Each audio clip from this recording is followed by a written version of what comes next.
I'm walking, y'all, trying to save my feet and toes. Yeah, I said I'm walking, y'all, trying to stay ahead of the sugar cane.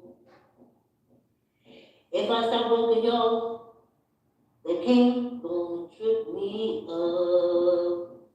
Yeah, come walk with me, save your feet and toes.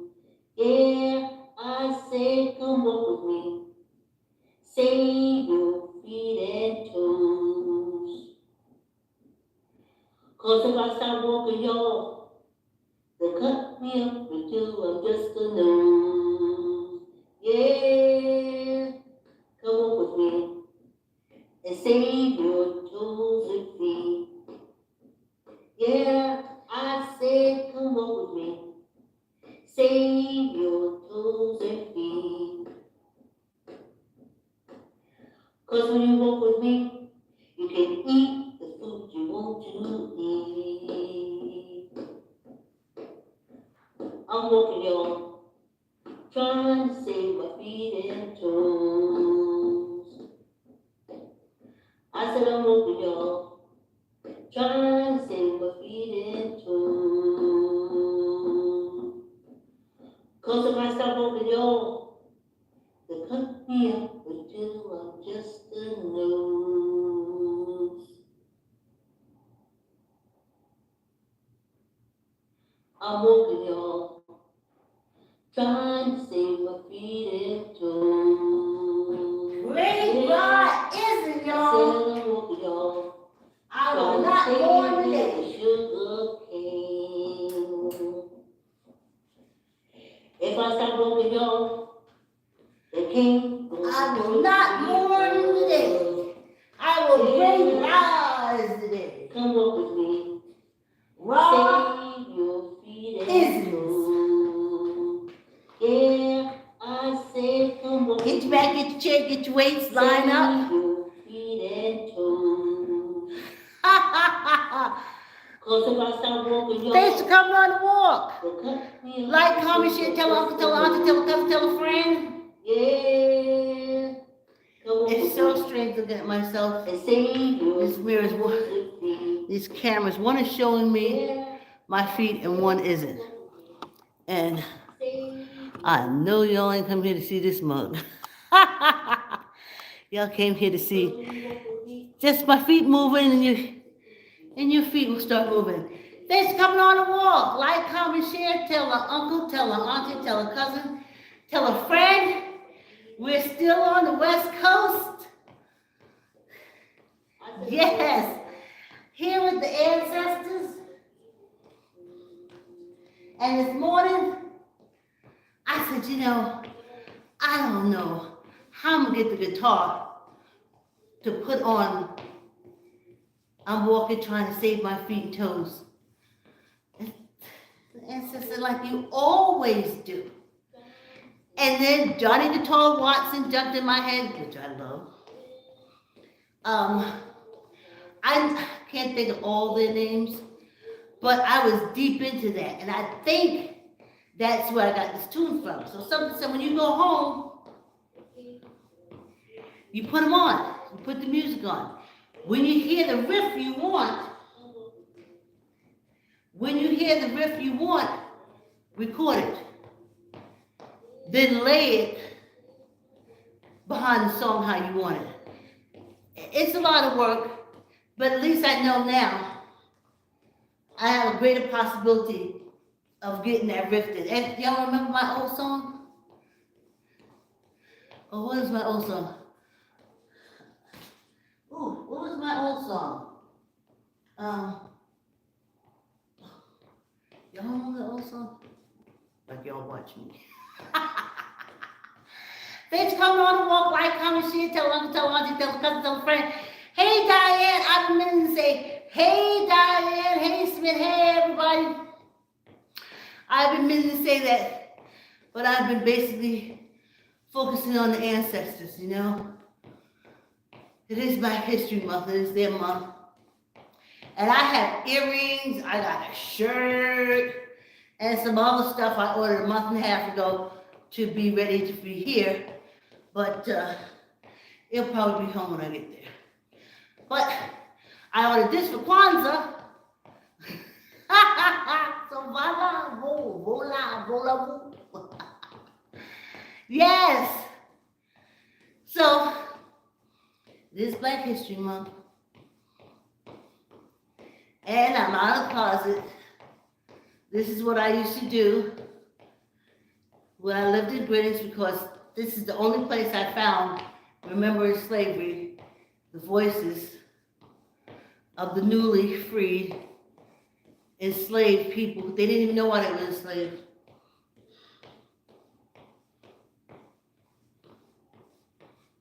I know, and that's why I'm going after mine.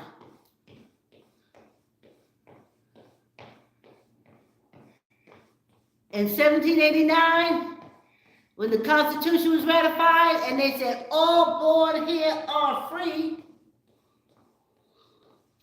voulez-vous? Yes, you didn't free them. They worked for nothing. And then you made our lives a living hell, and you still are. McClagan, McCullough, McCullough.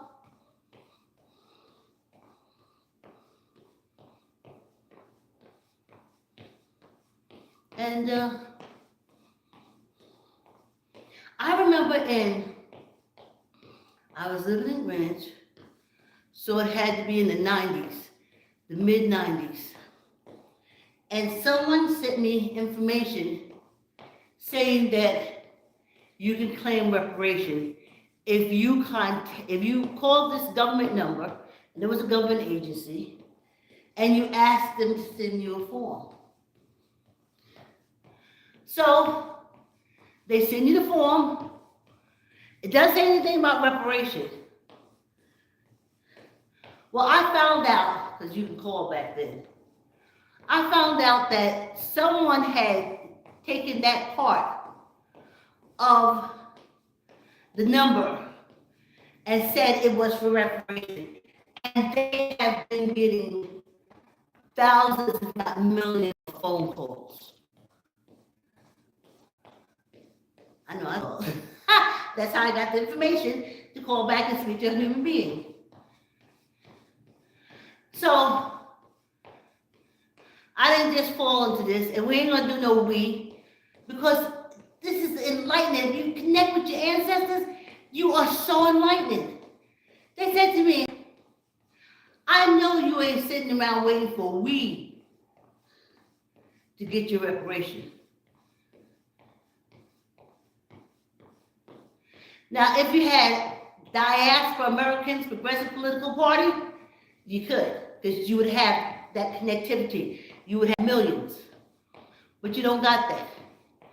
And every day I see on Facebook, and when I was around people, I would hear, we don't never stick together. We can't never do nothing together. Some ancestors said, you got to go for single reparation. You can prove you. I can prove me. And I can prove my ancestors. Okay? And I want their pay. I also want pain and suffering, because I couldn't understand.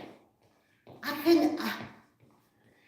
used to ask, when I used to see my mothers crying or people raging, and they just won't let us get this, and we just can't move here, and then we can't get this, and then they put the laws and we can't do this, and I said, why are they doing this?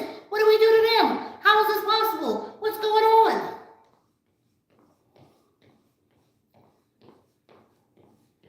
We weren't the dumbest kids, but that red pen and that teacher, psychological fun. They had to put a law in place to make them pass students up, because they would keep us back. Just us, been doing it for years. So why would you do, what did we do? It says in the blood. It's in the blood. They don't know anything else to do. But give me mine. Give me mine. Don't worry, I'm not staying here to give it back to you. No, I'm out. You ain't got to worry about me. My daughter have a nice little cut, nice little settlement. It can cover any generations or what.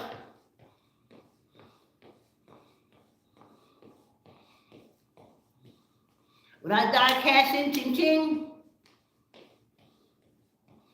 If you didn't go get your own, because when I proved me, I proved y'all. So easily, it's just get your bag and go get your money. My bloodline. So that's what Black History Month, it reminds me of things. They are so smart. And they're always so proud of you. I'm here leaving, dumping cold things. I'm dumping cold things. The cold things that said, don't love yourself, love this one being more than anything else. You can't. You can't. It just messes you up. And I'm dumping it here. But the ancestors, they don't say that. I'm telling you, all the time. I had to keep a secret in my life. I knew who was doing what. I knew what energy was doing what. The energy that always loved me. Not the energy that's spitting on me to this day. Because we don't have the African Progressive Political Party.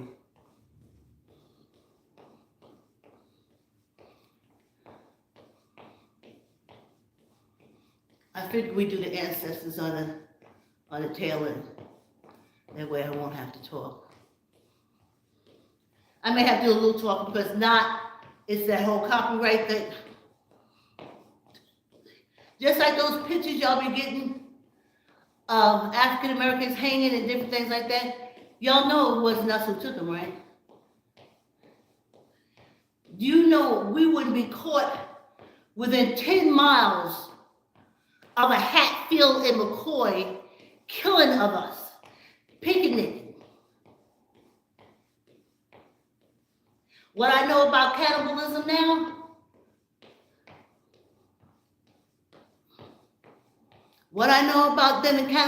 now, they always make sure to talk about the pygmies. And they eat people. I'm 64, I'm telling you, in this country, the only person I see cutting up and eating people is white people. So I know y'all do that. And it made me think, we celebrating Thanksgiving, them Indians ain't bring them Quakers no turkey. They was,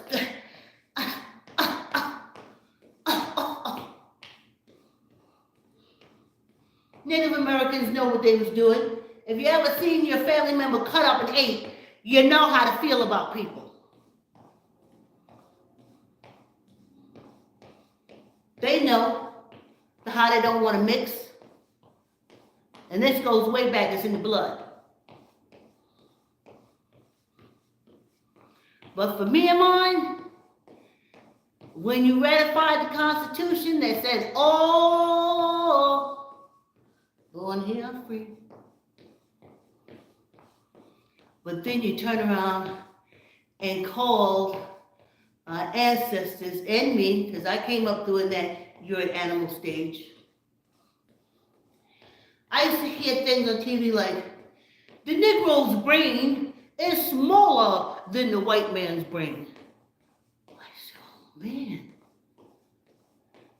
And that's why he can't understand such and such and such. So, wow. I thought it was because we can't get into schools. My mother couldn't get into the school. She left Virginia to come to the North. She thought she'd get a GED and work for the government. You didn't let her. You didn't let her in. Because racist Virginia didn't have school workers.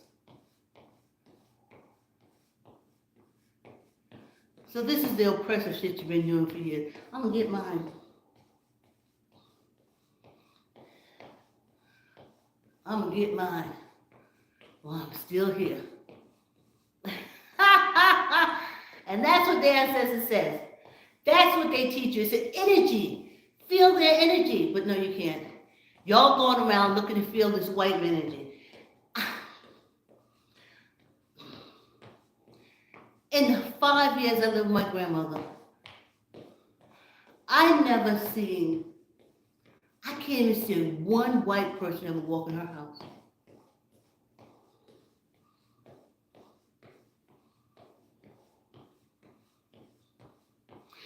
She said when we wasn't there, they used to walk it all the time. That's why she put a latch on the door and a shotgun by the door.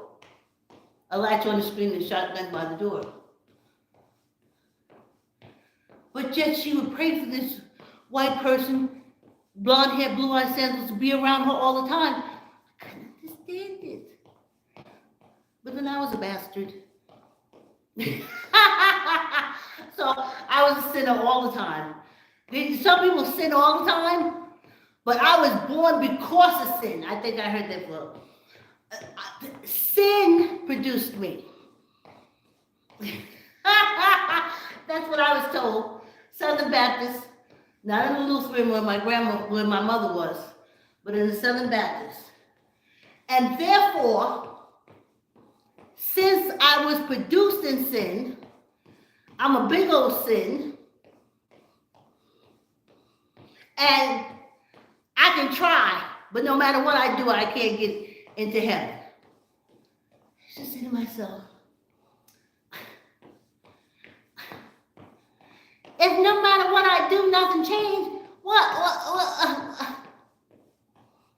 Well, honey, that's a cult, because when you leave and you start talking like that, people start shutting you. They start talking about you. Like now, oh, she crazy. She crazy. God gonna strike her down. Gonna come and get her. Strike her right down. They be praying for you to be struck down for life. They be praying for bad things to happen. That's the cult. That's that Southern Baptist cult. Anyway, let's get a little water. And we're gonna listen to the ancestors for the second part. I'm gonna be flashing the I said I want to go, trying to stay ahead of the sugar cane. If I stop working, y'all, they can't gonna trip me up. Yeah, come walk with me. Save your feet and toes. Yeah, I say come walk with me. Save your feet and toes. Cause if I stop walking, y'all, they cut me up until I'm just a nose. Yeah, come walk with me and save your toes and feet. Yeah, I said come walk with me. Save your toes and feet. Cause when you walk with me, you can eat the food you want to eat. I'm walking, y'all, trying to save my feet and toes. eyes and ears and nose. I said I'm walking, y'all. But then I hear a riff. Trying to save my feet and toes. I hear the guitar in my head just as clear. So when I go home, I'm going to go into my guitar blues. Muddy Waters, Johnny Guitar Watson. I wasn't so much on B.B. King, so I don't think I got any riffs or any music from him. But I was into the old jazz players. Okay, here it comes. Don't start me, don't start me, don't start me. Here we go. Here we go. What we say, the Yankees took this place, so we stopped over and had a heap of fun. Remember dancing slavery. and stuff. We was there. Oh, it was nice. And the Yankees still packed his head for New Bern. Debbie Allen, oh, He great took voice. care of there, so Great There actress. we go. Yeah, there we go. Her and Lynn Thigpen. Oh, Lynn Thigpen could read a book. In July 1864, my master's Figures. regiment captured a gang of Yankee soldiers and brought them into camp to keep them until they could be transferred to Libby Prison in Richmond. We were in camp up near Fredericksburg. At that time, the rebels were trying to take This is their Washington. story, you know. This is the actor It reading. was May 28, 1937, when William I. Johnson Jr. was interviewed. At the time, he was a 97-year-old retired building contractor. Clifton Davis brings the trends. With no health care, no doctor. I didn't know what the war was all about, nor why they were fighting. But when the rebels were out on the battlefield, a few pickets were left to guard the prisoners, and the servants got a chance to talk to the Yankee prisoner. They explained to us about slavery and freedom. They told us that we got a chance to steal away from camp and got over to the Yankee side, we would be free. They said, How'd you get enslaved? if we win, all you colored folk will be free. But if the rebels win, you will always be slaves. Them same rebels kicked out the king and stole Got into cotton plantations, sugar plantations, and the king, descendants of prisoners of war. Made it. Of course, the rebels. That's how you got here. were servants in the camp. Now, it's easy for you to think that you was just sitting back, picking your teeth in Africa, in a hut, and they came and dragged you out. If that makes you feel better, then you go with that story. They didn't ask no question. I always wanted more for life, out of life. And no one around me could tell me why I would want more. We would hear horses, we would run off the road and into the woods. After the horses would pass, we would come out and continue our travel as fast as possible. We reached Washington the next day, and Yankee pickets took us to the military headquarters. The other men enlisted in the fighting regiments, but I was lucky enough to be sent with another group of men to Boston, Massachusetts, where I was assigned to General Butler's division and to the quartermaster's corps in charge of food and rations. That lie? I'm here, but Oh, they ain't even trying to feed themselves. That Hatfield and McCoy lie that they told the whole world. fought one of the fiercest battles of the war against the rebels. The battle lasted 7 days. Many men were killed on both sides, and when the battle was over, only 7 pine trees were left standing on the edge of the road, where previously there had been a great pine forest. After this battle, the place became known as 7 Pines. You got me last time, you get me this time. Yeah, they like to say, oh, Boy, Canada, I heard scared me near about to death. We could hear them going, boom, boom. Well, I thought it was thunder. General Parley said, listen, Sarah, you hear them cannons? Well, they're killing on me. And she begun to cry.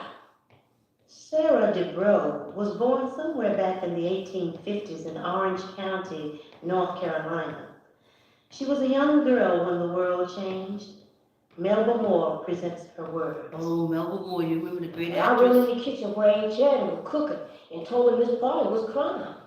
She said, they ain't crying because the Yankees killing them men. She crying all that because she's scared we gonna be set free. But then I got mad and told her Miss Polly wasn't like that. But I remember when there was cattle come through here. They were studs, but they was mean as the Yankees. They stole everything they could find and they killed a pile of niggas. Come around, checking everything, asking the niggas if they wanted to be free, and well, if they said yes, then they shot them down. But if they said no, well then they let them alone. They took 3 of my uncles out in the woods and shot their faces off. Do you want to be free? Then they shot him. And then some sick half-filled boy stuff. They still doing that stuff. What to do? Told them that they was free and they didn't have to slave for the white folks no more. My folks all left Moss King, went on up to live in houses that the Yankees built. Well, it was like old white folks' houses. Little shacks made out of sticks and mud. Sticky mud chimneys. They weren't like Moss King cabins planked up the wall. They were full of cracks and there wasn't no lamps and no oil.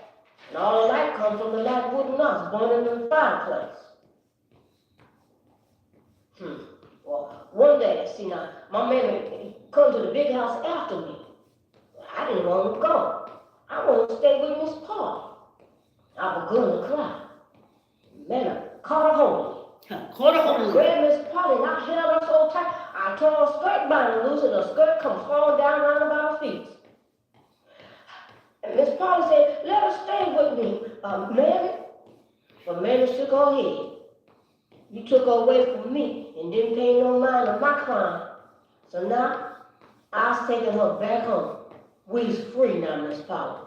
We ain't gonna be slaves no more to nobody. And she dragged me away. I can see how Miss Polly look right now today. She ain't said nothing, but she looked hard at me, and her face white. Louis Gossett Jr. reads the words of Tom Hester, a freeborn who was bound out to a plantation owner. While looking after horses and wounded men for the Confederate Army, he was captured by the Yankees and began to work for the Union Army. He said that he saw Grant and Lee meet under an apple tree when Lee surrendered.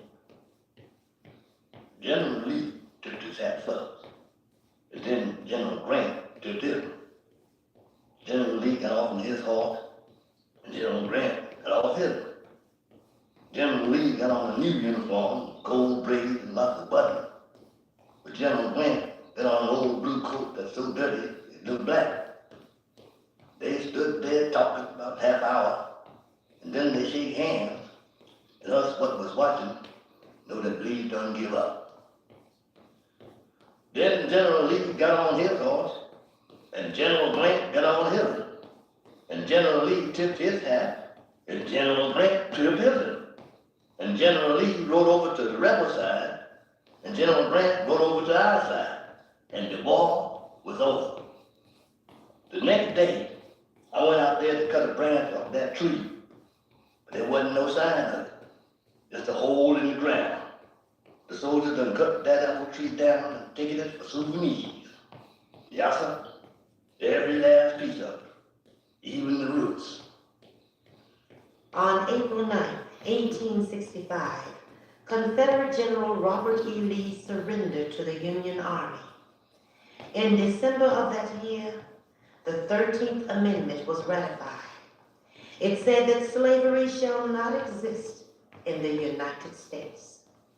But change is uncomfortable for most people. Because they didn't know why it happened in the first place. For the better.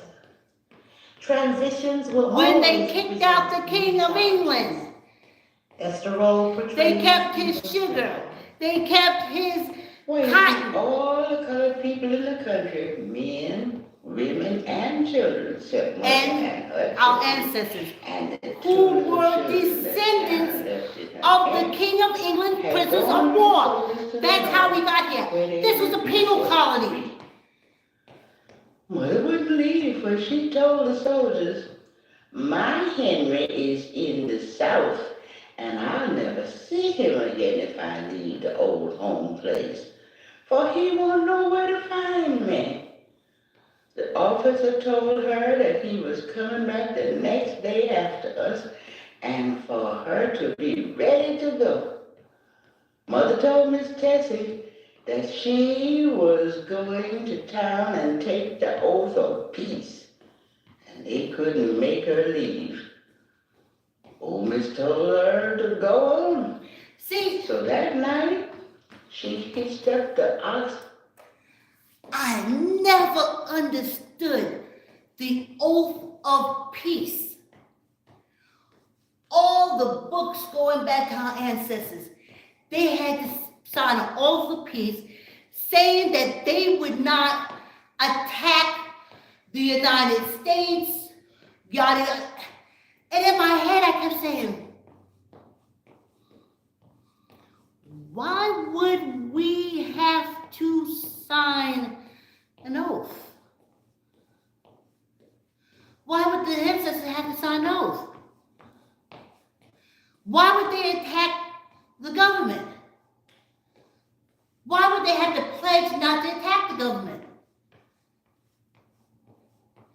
Because they know we are descendants of the king's prisoner of war Moor and other African people. They know our ancestors as valiant warrior fighters. That's why they had to split them up and send them to Jamaica and all those other islands, etc., etc. So they didn't understand why they had to sign an oath of peace. But the Hatfields and McCoys knew, and the history knew. The Lions, but that's why. Because white people knew that they were descendants of the King of England's prisoner of war, Moor and other African people. So they made them sign an oath not to attack the United States government, though they could not think of why they would attack their home. Why would they attack the only place they know? Diaspora, American Progressive Political Party. Now you know why they had to sign the oath.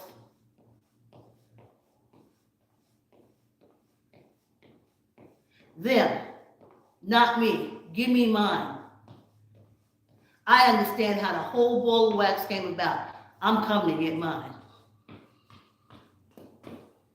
And took her children and set out to Dover, Arkansas, 12 miles away, to see the bureau man and take the oath. The oath of peace was that you would obey the law and wouldn't harbor no rebel soldiers, nor no bushwhackers, or do nothing that was wrong or would hinder the cause of the North. When we got back home, we didn't have no home. The very night we left, the bushwhackers, or toll burners as they was called, come to our house and told Miss Tessie that they wanted her money. She told them she didn't have any, but they didn't believe her and told her that they would burn her if she didn't give her money. She kept telling them that she didn't have any money, and they took everything they wanted and then jerked the curtains off the windows and piled them up in the middle of the room and the furniture on top of them and set them afire and burned everything. To team with the rebels to attack the United States government. Swear to it. They couldn't understand why. I know why. I know where I came from and I know where I'm going. At 65, I know where I'm going. Thanks for coming on the walk. Whew. Like, comment, share. Tell an uncle, tell an auntie, tell a cousin, tell a friend. Subscribe, subscribe, subscribe. This is Black History Month where you connect with your ancestors. If I had pictures of my mother, my aunts, my grandmother on my mother's side, I have pictures of my grandmother on my father's side. If I have nothing from my mother's side of the family. So all I have is their energy. So I feel their energy. And this is what Black History Month is for. I have a quick story. I have a Uncle Johnny who passed away. I was told, I learned later on, it was something a little different, but when I was told that he stopped working, he was a bus driver for a lot of years, and when he stopped working, like 6 months later, he dropped dead. So I remember when I was going for my driver's license, I was so scared. I was learning how to drive. I channeled Uncle Johnny, and also my mother, who drove around New York City with no license at all. So I channeled them, and I got through. You know, they knew they was going to do it. The first time I went to take my driver's test, I passed. Same thing with my daughter. And my daughter asked me, I said, you get scared? I said, you know, challenge your Uncle Johnny. He drove buses for years. He know what to do. And your grandmother, well, she drove for a lot of years with no license in New York City. So, and she did. And she passed on the first try. So this is what you got to remember about Black History Month. It's connecting to the energy because they're not gone. I know y'all in the cults, and it's all pomp and circumstance. Well, going home, but you don't really know the damn what you're doing. The energy should stay here because it protects you, and it guides you, and it helps you. So, thanks for coming on the walk. Like, comment, share, tell an uncle, tell an auntie, tell a cousin, tell a friend. Subscribe. Be good to yourself, and I'll see you tomorrow. Have a great day.